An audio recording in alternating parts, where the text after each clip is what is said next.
Hello everyone, I think we're ready to go. Welcome to the Monash University Law Chambers. My name is Lindgren. I'm the Head of School of Media, Film and Journalism at Monash University. And this is a collaboration between the school, the Faculty of Arts and the Australian Intercultural Society. And I'm very pleased to see you here and to be able to welcome you. First of all, I wish to acknowledge the people of the Kulin Nations on whose land we are gathered today.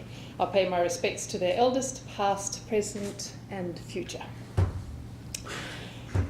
I'm particularly excited about the fact that a topic such as women's voices in the media has drawn such a big audience. This is an area of interest to many people, and it's one that's close to my heart as a media educator. Last year, the group Women in Media released their Mates Over Merit report, which concluded that over 40% of the surveyed Australian journalists had experienced harassment, bullying, trolling on social media. Most of the abused were women.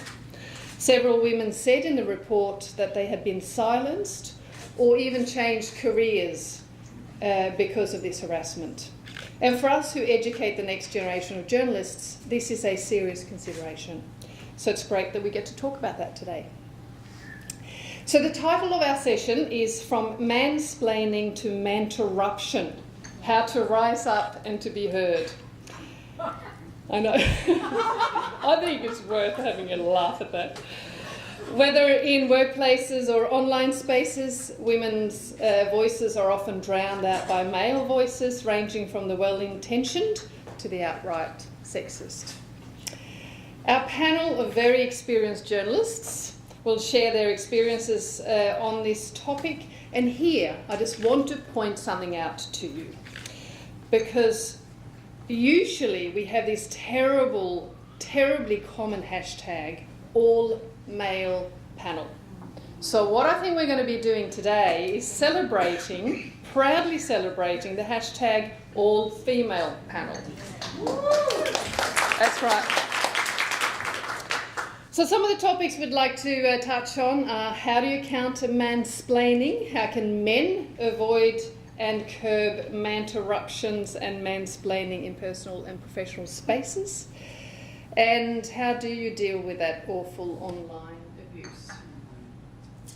So let me introduce the panellists. Do you want to come up? Laurel Irving is one of the most senior television journalists in Melbourne. She's worked for 7 News Melbourne for the past 9 years and has just been, this is breaking news, named Europe correspondent for the network to be based in London. Good to do some breaking news in the meantime. She's been a radio and television journalist for more than 20 years, has covered the Olympic Games in Rio, the Oscar Pistorius trial in South Africa, and countless other major national and international stories. She's also a mum of 2 girls, has run her first marathon, and is a keen appreciator of wine. That's a nice way of introducing, isn't it? Wendy Tuohy has been a journalist for more than 30 years, 20 of those at The Age, in a wide variety of writing and editing roles. For The Age, Sunday Life magazine, and 10 years at the Herald Sun as a columnist and journalist. Her columns and opinion pieces cover subjects including parenting, work-life balance, which is something we're all interested in, women's status in the workforce and public life, portrayal and representation of women and girls in media, and some lady pop cultural themes. Hope we get to hear about those. And to lead the discussion is Karen Percy.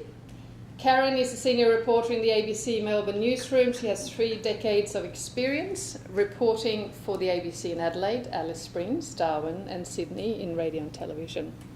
She's also served as a foreign correspondent, as the ABC Southeast Asia correspondent, and as a freelancer based in Moscow. Karen has also had an ABC scholarship to the Reuters Foundation at Oxford University, where she examined media coverage of Islam. And she's on the Committee for Women in Media in Victoria, which is a different organisation to this. I just wanted to make that point. It's a really great initiative, a mentoring and workplace initiative to support women in the media. So,